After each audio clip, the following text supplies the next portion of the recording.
Hola, muy buenas. La situación ha cambiado hace unos días, así que decidí esperar un poco y realizar nuevos cálculos para comprobar si esto era una tendencia ya sostenida o era un pequeño cambio. Como pueden ustedes observar en la gráfica que se les muestra de contagios a lo largo del tiempo, tasas de contagios diarias, podemos observar un salto el día 13 de febrero que corresponde a 14 días antes de infectación, porque ya sabemos que el periodo de incubación es aproximadamente 14 días, aunque no es exacto en todos los casos, pero la mayor parte de casos son 14 días. Bien, eso corresponde 14 días atrás, como digo, a el 29 del 2 del 2020, que pasó ese día los carnavales. Hay un pico de contagios.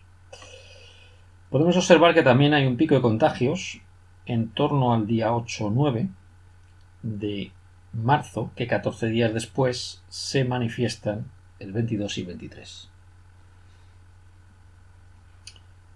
Ese subidón que se ve ahí, en esos 5 puntos, es bastante notable. No se aleja de la tendencia que se marca ahí, que se ha modificado ligeramente.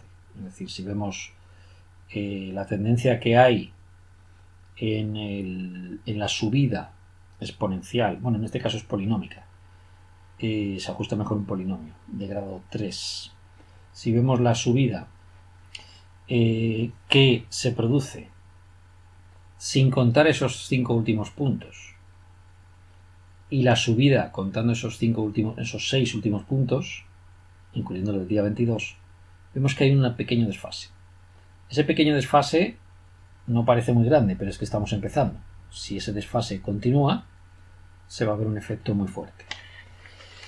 Por tanto, vamos a tener que recoger una serie de datos que hemos recogido de informes previos de contagios, que aparece en la página del Ministerio, y también hemos recogido datos por comunidades autónomas, porque lo hemos agrupado los casos por comunidades autónomas para no ser demasiado laborioso, porque tampoco no tiene mucho tiempo de estar todo el día haciendo esto, pero sí a ratos sueltos, y agrupando por comunidades autónomas los datos de población y los datos de fiestas de carnaval que aparecen registradas en una página web en Wikipedia que se llama Carnaval en España, donde aparecen todos los, obviamente no todos los pueblos, pero sí los principales carnavales que hay por comunidades autónomas, y hemos hecho un test de correlación de Spearman, no paramétrico, que es un tipo de correlación que se hace cuando los datos no siguen una distribución normal, es decir, la campana de Gauss. Bien, se puede observar que los únicos efectos significativos se dan entre el número de contagiados durante ese día de carnaval y la población total, en el último censo de población de cada comunidad autónoma, una correlación de 0,498 tanto por 1, que sería 49,8 en tanto por cien, significativa. O sea, hay más contagios en las zonas más pobladas, evidentemente. También hay más personas confirmadas de contagio, o sea, ya contagios confirmados, en las zonas más pobladas también. Y se ve también que los casos notificados a los servicios de salud ya son, sobre la población total, el 63,7%. Pero no se ve realmente que las fiestas de carnaval hayan afectado esencialmente al número de contagios. Ha pegado un pequeño repunte, como se veía en esa tendencia, pero no es muy significativo. Sin embargo, cuando asistimos a los datos que pusieron en Internet Irene Martínez y Carlos Benítez, que lo pone, de ICA Prensa, que aparece en el saltodiario.com una mapa interactivo con todos los eventos que se celebraron por las reivindicaciones feministas del Día de la Mujer del 8M, días previos, el 7, algunos eventos, incluso el 6 y el 9, también hubo eventos, y el 9 además hubo unas manifestaciones estudiantiles, es decir, más o menos en torno al día 8-9. Nos hemos bajado todos esos datos, que son accesibles de la web, hemos calculado el número de eventos por comunidad autónoma y lo hemos correlacionado con los contagios que se produjeron 14 días después, 22-23. La situación es muy diferente a la de los carnavales. Esta vez hay una correlación entre contagios y población total. Lógicamente, las zonas más pobladas tienen más contagios, del 71,8. Pero la correlación entre contagios y número de manifestaciones en cada comunidad autónoma es del 78,6% y muy significativa, con un error del 1 por 1000. Cuando analizamos los fallecidos, hay más fallecidos en las zonas más pobladas, un 66,3%, pero la correlación entre fallecidos y manifestaciones alcanza el 80% y, una vez más, con un error del 1 por 1000. También hay podría argumentarse, bueno, es que en las zonas más pobladas ha habido más eventos, sí, 63,9% de eventos. Estas correlaciones ya indican claramente que efectivamente el efecto del día 8 y subsiguientes fue bastante fuerte.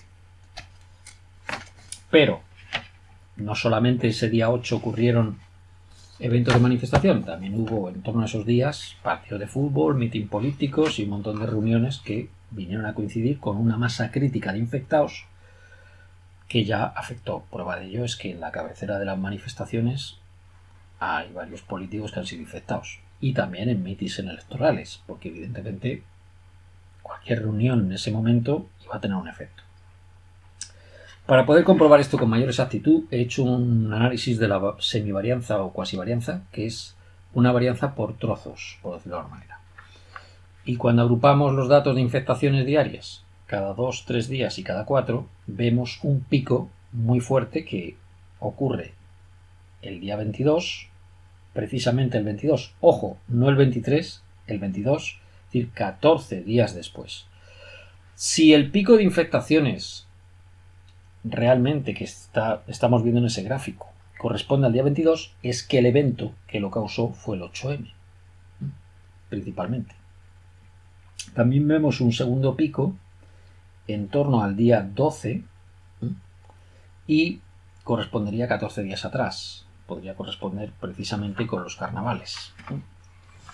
Pero es un pico bastante menor. Es decir, que el test de la varianza, que es un poquito más preciso, nos demuestra, nos demuestra que efectivamente hubo un efecto muy leve del carnaval y un efecto muy fuerte de las manifestaciones feministas. Lo que yo no voy a hacer ahora es comprobar la huelga posterior del día 9, porque, insisto, no tengo tiempo para estar todo el día analizando ambos.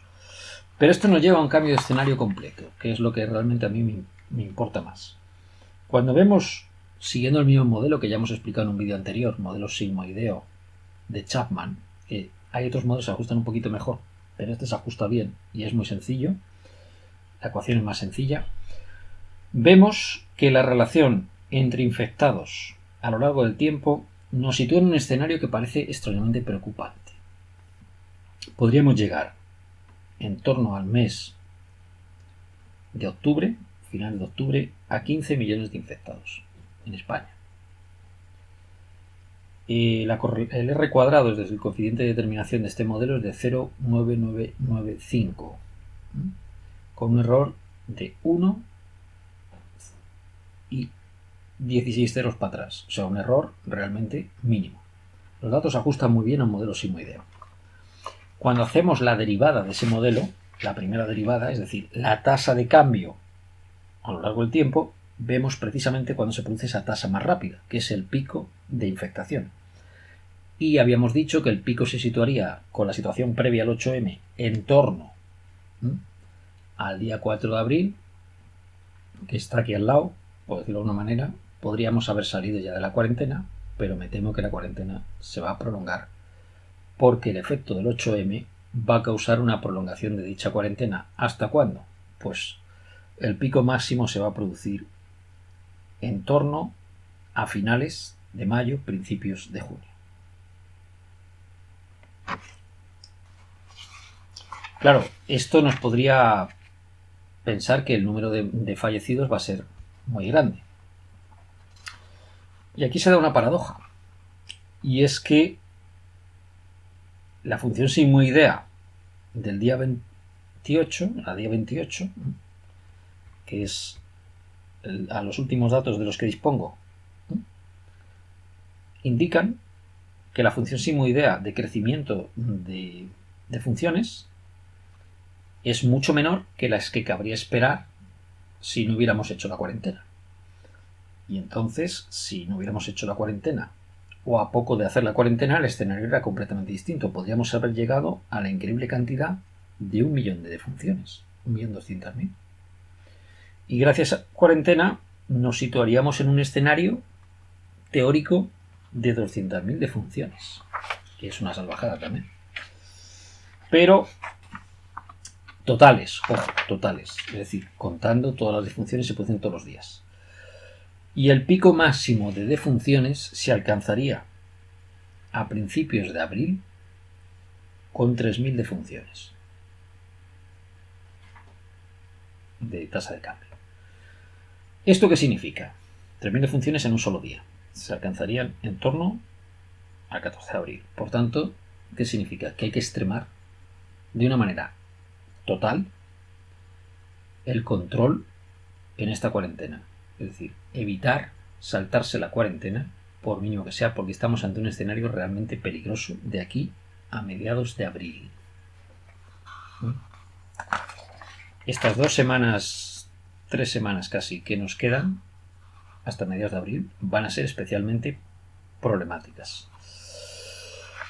La buena noticia, por sacar alguna buena noticia de todo esto, es que la caída de los contagios debido a la cuarentena sigue siendo muy importante respecto a lo que cabría esperar si no hubiéramos hecho la cuarentena. Y es que a 13-14 días de cuarentena nos hemos ahorrado 350.000 infectados. Pero claro, con ese escenario de posibles infectados en octubre de 15 millones, eso es importantísimo. Pero hay otro dato que hay que tener en cuenta. La tasa interdiaria de contagios, es decir, los contagios de un día para otro, parece que se estabiliza, como venía siendo habitual, en esa parte del gráfico final, como está bastante estable. Todavía no llega a 1, es decir, vamos a llegar antes a observar que las defunciones no suben de un día para otro que a observar los contagios. ¿Esto qué significa? Significa varias cosas. Significa que los servicios médicos están haciendo y enfermeros están haciendo un trabajo impresionante. Posiblemente, me falta conocimiento de medicina para decirlo, pero he visto algunos vídeos, posiblemente las terapias que se están siguiendo en los hospitales están siendo cada vez más eficaces. Yo vi el otro día un documental de un médico en el que explicaba que el problema era el macrófago. No entiendo muy bien de medicina, lo que estudié en biología me sirve un poco para saber lo que es un macrófago, pero no entiendo muy bien a qué se refiere. Creo que uno de los problemas de este virus es precisamente ese control en los primeros 7 días. Y yo creo que precisamente los médicos lo están haciendo excepcionalmente bien. Por tanto, esto explica que por qué aparece un incremento ideario de defunciones, ese gráfico que es muy importante y que todavía no se estabilizaba, parece que ya se está estabilizando. Fíjense ustedes en el gráfico cómo se observa una variabilidad inicial muy alta y ahora se estabiliza. Bien, eso nos sitúa en torno al 9 de abril como ese momento en el que ya la tasa de defunciones sería prácticamente interdiaria, sería de 1, es decir, habría las mismas defunciones que el día anterior e iríamos a la baja. De alguna forma, el escenario es el siguiente. Vamos a tener en las 2 primeras semanas de abril un subidón de defunciones importante con una estabilización después en ese pico, que llegaríamos hasta 3.000 defunciones en un día. Después vamos a tener una caída de defunciones sostenida, importante, pero los contagios van a seguir. Esto indica varias cosas que me gustaría hablar con un inmunólogo y que me lo aclare. Y es, no sé, porque me falta conocimiento de inmunología, evidentemente, insisto, en la carrera se me dieron algunos, pero no soy experto para nada en ese tema. No sé si hay cierto nivel de resistencia en la población que explique esto, porque habiendo tanto contagio no hay tanta defunción como la esperada. Es posible que los test, me consta que todavía se están aplicando de manera incipiente, es importantísimo que nos lleguen esos test y que se puedan aplicar de manera generalizada. Y voy a terminar, por no alargar mucho esto, diciendo que aunque el escenario sea difícil, confiemos en los médicos, confiemos en los enfermeros, confiemos en todas las personas del sistema sanitario que lo están haciendo a pesar de las dificultades excelentemente bien, a juzgar por estos datos. Y, sobre todo, démosle los medios necesarios para que hagan su trabajo. Y también decir que, una valoración un poco filosófica del tema es, hombre, no tiene mucho sentido que ahora nos planteemos si la culpa es de unos o de otros. Yo creo que aquí la culpa están totalmente repartidas. Diversos partidos políticos organizaron eventos, no solamente uno, varios. Si la culpa es del gobierno, la culpa es de tal o la culpa es de cual, bueno, evidentemente los alcaldes autorizan esas reuniones. Yo, si fuera alcalde de un pequeño pueblo y hubiera una manifestación, a lo mejor no lo hubiera autorizado. Claro, no sé exactamente, no soy político, no sé si un alcalde puede hacer eso. Pero, presidente de comunidad autónoma, que ahora se rasgan las vestiduras, hombre, ustedes sabían lo que se venía encima. Mucha gente hemos prohibido a nuestros hijos ir a las manifestaciones. A los que podíamos prohibirlos. Yo tengo 2 hijas, a una se lo prohibí porque era menor de edad, a otra no se lo pude prohibir, pero le dije que en cuanto terminara la manifestación, a casa. Y, evidentemente, yo creo que todas estas cosas son de sentido común y esto se tenía que haber previsto antes. Y aunque se tenía que haber previsto antes y no se hizo, yo creo que la responsabilidad también es de todos, de aquellos que se dejan guiar un poco por la demagogia, de una opinión personal, y no valoran el conocimiento y el talento. Yo creo que en estos momentos lo que hay que hacer en la sociedad española es darse cuenta que cuando nosotros emitimos un voto tenemos que tener muy presente a quién se lo damos, porque evidentemente no todo el mundo tiene el mismo nivel de preparación. Y si no vemos nadie preparado, pues quizás sería mejor o que votáramos en blanco o no votáramos. Pero desde luego, en una crisis así se nota clarísimamente quién es capaz de gestionarla y a quién la crisis le supera, aunque sea una crisis extraordinariamente grave como la que estamos asistiendo, ¿no? Por tanto, aquí que nadie se erija, como dice, yo no soy muy religioso, pero como dice la Biblia, aquí el que esté libre de pecado que tire la primera piedra, ¿no? Que sería un poco la conclusión. En la medida en que la sociedad española empieza a valorar el talento, el conocimiento de los técnicos y se deje de demagogias, yo creo que esta sociedad irá para adelante. Y hombre, es muy duro que nos digan en Europa que no nos van a dar los fondos necesarios para luchar contra esta enfermedad, pero también hay que entender la otra postura, es decir, ustedes sabían lo que se venía encima. Por tanto, es decir, yo creo que no es el momento de echarse las culpas unos a otros, es el momento de solucionar esta crisis, que es realmente importante, que nos va a poner a prueba como sociedad y que ojalá, aunque yo en esto no soy muy optimista porque hemos tenido ocasiones de aprender y no lo hemos hecho, ojalá que la sociedad española aprenda una santa vez, insisto, a valorar el conocimiento y el talento. Y desearle a mis colegas de ciencia, bioquímicos, médicos, farmacéuticos, etcétera, que encuentren una vacuna, una cura, un tratamiento cuanto antes, porque desde luego esto amenaza con ser uno de los mayores problemas a los que se ha enfrentado la humanidad hasta ahora.